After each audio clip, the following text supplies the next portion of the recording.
मैं पूछूं मेरी गलती क्या थी? नरेंद्र मोदी का काम।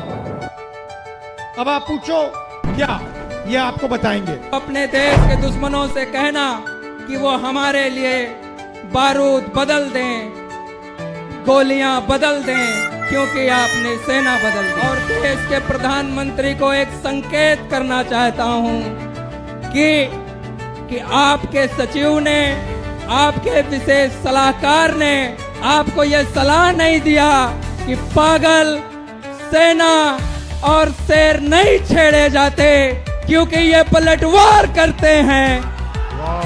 भैया एक आखिरी बात ये भी बता दो, आप हो कहां के?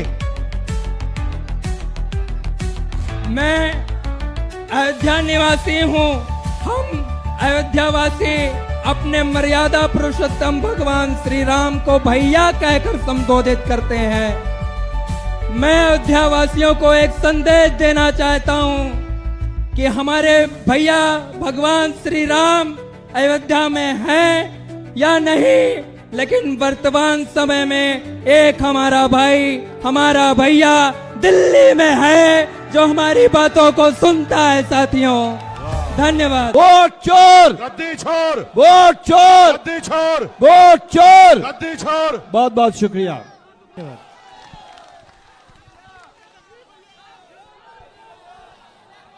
भागलपुर की जनता आप सबको यहां मैं स्वागत करता हूं।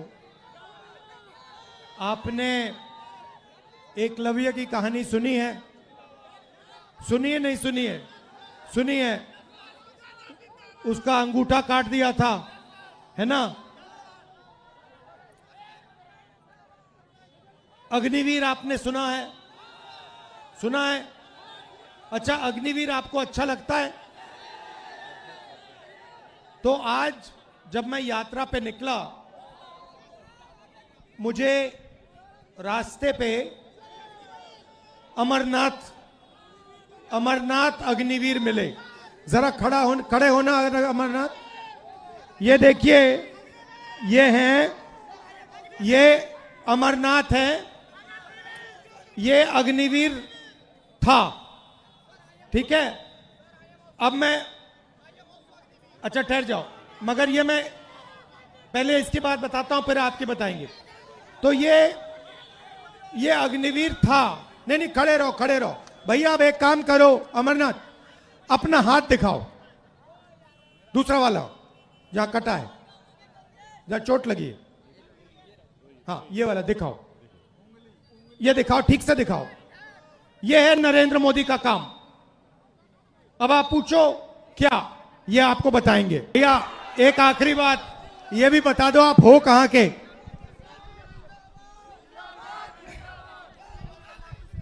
मैं अयोध्या निवासी हूं। हम अयोध्यावासी अपने मर्यादा पुरुषोत्तम भगवान श्री राम को भैया कहकर संबोधित करते हैं। मैं अयोध्यावासियों को एक संदेश देना चाहता हूं कि हमारे भैया भगवान श्री राम अयोध्या में हैं या नहीं, लेकिन वर्तमान समय में एक हमारा भाई, हमारा भैया दिल्ली में है जो हमारी बातों को सुनता है। साथियों धन्यवाद। मैं पूछूं मेरी गलती क्या थी? मेरे लिए भी वही पीतल की गोलियां होती हैं जो परमानेंट सिपाहियों के लिए। आप अपने देश के दुश्मनों से कहना कि वो हमारे लिए बारूद बदल दें, गोलियां बदल दें, क्योंकि आपने सेना बदल दी। जय हिंद। मेरा नाम अग्निवीर अमरनाथ जायसवाल है। मेरी पोस्टिंग मीडियम रेजिमेंट में हुआ और पोखरण फील्ड फायरिंग रेंज में सेना का काम करते समय मेरा हाथ ब्लास्ट कर गया। अगर फोर्स मेरी तरफ होता तो शायद आज इस दुनिया में मैं नहीं रहता, लेकिन बारूद का प्रेशर मेरी तरफ ना हो के अपोजिट साइड था और मैं सुरक्षित बच गया। पर मेरे हाथ का एक उंगली काटना पड़ा और इस हाथ की सारे नसें कमजोर पड़ चुकी हैं। ये अग्निवीर में जाने के बाद 2 साल सर्विस करने के बाद मुझे वापस घर भेज दिया गया।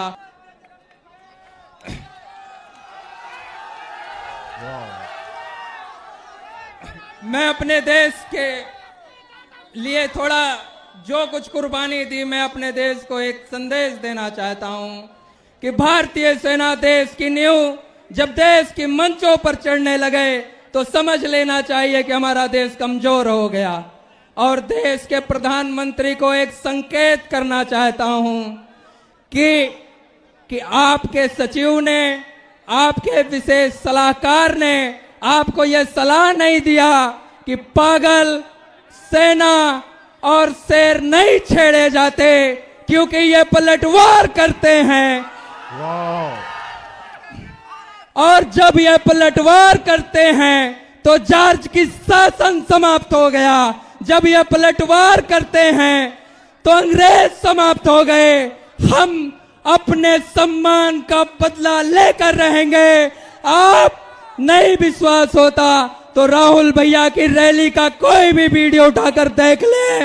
ये युवा अपने मंग के लिए खड़े हैं, आपको सत्ता से हटाने के लिए खड़े हैं। हम अपनी सेना के लिए खड़े हैं।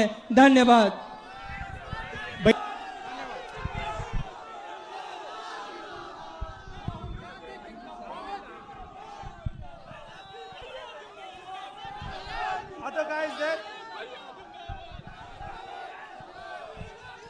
तो देखिए, जो भी युवाओं के लिए रास्ते थे, सेना का रास्ता, डिफेंस का रास्ता, पब्लिक सेक्टर का रास्ता, एग्जाम का रास्ता, रोजगार का रास्ता, ये सारे के सारे एक के बाद एक बंद कर दिए गए हैं। पहले सेना में हमारे लाखों युवा जाते थे, देश की रक्षा करते थे, उन्हें पेंशन मिलती थी, उनकी रक्षा होती थी, उनको प्रोटेक्शन मिलता था। आज एक अग्निवीर का हाथ चला गया है मगर उसको कोई मदद नहीं की जा रही है। उसे परे करके हटाकर लात मारकर घर भेज दिया गया है। दूसरी बात, आप बिहार में, भैया बोलने दीजिए, बोलने दीजिए, डिस्टर्ब मत कीजिए। बिहार में आप, भैया बोलने दीजिए, युवा एग्जाम लेते हो,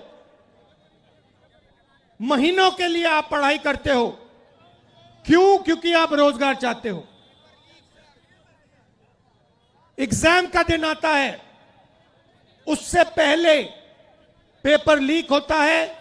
अमीर लोगों को, कनेक्टेड लोगों को सवाल के जवाब मिल जाते हैं, वो पेपर को एस करते हैं और आप लोगों को हटा दिया जाता है। उसके बाद जो पेपर एग्जाम में पास भी हो जाते हैं, उनके लिए इस देश में, इस प्रदेश में रोजगार नहीं मिल सकता। छोटे व्यापारियों को खत्म किया, नोटबंदी की, अग्निवीर लागू किया, गलत कानून किसानों के लिए लाए। ये हो क्या रहा है? ये हिंदुस्तान के गरीब लोगों को खत्म करने का काम किया जा रहा है। अब आप देखिए, आजादी से पहले आपके पास कुछ नहीं था। जो छोटे कमजोर लोग थे, किसान थे, मजदूर थे, दलित थे, जिनको आज हम ओबीसी कहते हैं, ये थे, आपके पास कुछ नहीं था। दलितों को कहा जाता था कि तुम्हें हम छुएंगे नहीं, अनटचेबिलिटी।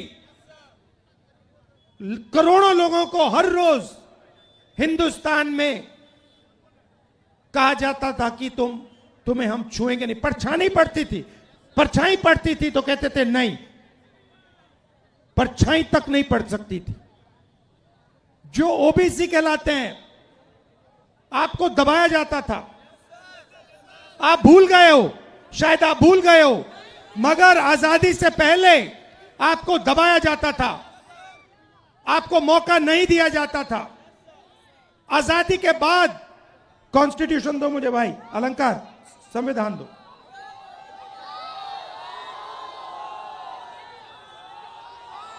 आजादी के बाद ये आया, ये संविधान आया और इसमें लिखा है कि हिंदुस्तान के सब लोग एक जैसे हैं, कोई बड़ा नहीं है, कोई छोटा नहीं है, सारे के सारे लोग एक जैसे हैं और हर व्यक्ति को, किसी भी जात का हो, किसी भी धर्म का हो, हर व्यक्ति को ये कॉन्स्टिट्यूशन, ये संविधान एक वोट देता है। 2 नहीं देता, 3 नहीं देता, आधा नहीं देता, 1 वोट देता है। 1 मैन 1 वोट, 1 वुमन 1 वोट। अब नरेंद्र मोदी जी और इलेक्शन कमीशन मिलकर आपसे आपका वोट छीन रहे हैं, चोरी कर रहे हैं, संविधान पर आक्रमण कर रहे हैं। यह संविधान अंबेडकर जी के खून पसीने से बना, महात्मा गांधी, जवाहरलाल नेहरू, सरदार पटेल, सुभाष चंद्र बोस, इनके खून से बना है और नरेंद्र मोदी और इलेक्शन कमिश्नर मिलकर आपका वोट आपसे चोरी कर रहे हैं। क्यों चोरी कर रहे हैं? क्योंकि वो जानते हैं कि आपकी शक्ति, आपकी आवाज इस संविधान में है और आपकी आवाज, आपकी शक्ति वोट से सुनाई देती है। आप देखिए यहां पे इन्होंने लाइट ऑफ कर दी, लाइट काट दी, देखा आपने? लाइट काट दी, मगर ये सोचते हैं कि लाइट काटने से आवाज बंद हो जाती है। आवाज नहीं बंद होती, आवाज अंधेरे में सुनाई देती है और इसीलिए ये आपकी आवाज को बंद करने की कोशिश कर रहे हैं। कह रहे हैं कि भैया आपका जो हक है, जो वोट है, वो आपसे ले लेंगे। महाराष्ट्र में चोरी किया, हरियाणा में चोरी किया, कर्नाटक में चोरी किया, अब बिहार आए हैं और बिहार में इस यात्रा ने इनको मैसेज दिया है, भागलपुर ने, गया ने, पटना देगा कि बिहार में 1 वोट चोरी नहीं होने देंगे। 1 वोट चोरी नहीं होने देंगे। आज मेरे पास एक व्यक्ति आया, मुझे वोटर कार्ड दिखाता है, कहता है राहुल जी मैंने लोकसभा चुनाव में वोट किया है, मैंने लोकसभा चुनाव में वोट किया है और अब इलेक्शन कमीशन मुझे कह रहा है कि मेरा वोट काटा जा रहा है। मुझसे पूछ रहे हैं वो, मेरा वोट क्यों काटा? मैंने उनसे पूछा भैया आपका नाम क्या है? नाम क्या है? नाम बताया। फिर मैंने कहा कौन सी पार्टी के लिए वोट करते हो? कहता कांग्रेस पार्टी। मैंने कहा समझ गए बात, क्यों काटा है आपका वोट? क्योंकि आप कांग्रेस पार्टी को वोट देते हो, आप आरजेडी को वोट देते हो, आप वीआईपी को वोट देते हो, आप सीपीआईएमएल को वोट देते हो, इसलिए आपका वोट काटा जा रहा है। सीधी सी बात है। तो मैसेज एक है, वोट चोर गद्दी छोड़, वोट चोर गद्दी छोड़, वोट चोर गद्दी छोड़। और अब वोट चोर महाराज बिहार आए, आज गया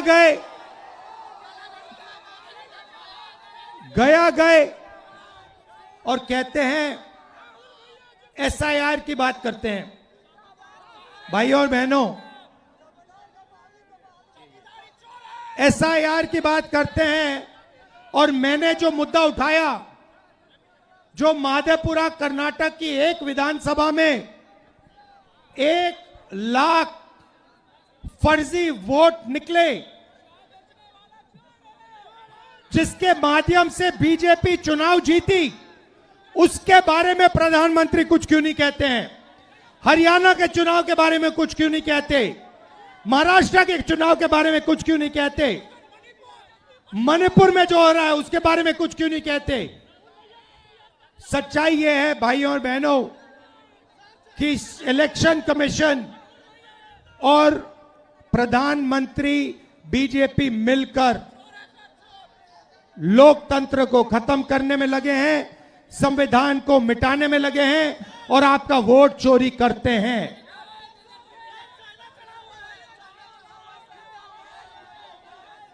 भाइयों बहनों, आपने इस यात्रा में भाग लिया, इतनी शक्ति आपने, बिहार की युवा शक्ति आपने इस यात्रा में डाली। बारिश में, धूप में आप आए, आप हमारे साथ खड़े हुए, इसके लिए दिल से आपको धन्यवाद करता हूं। नमस्कार, जय हिंद, जय बिहार।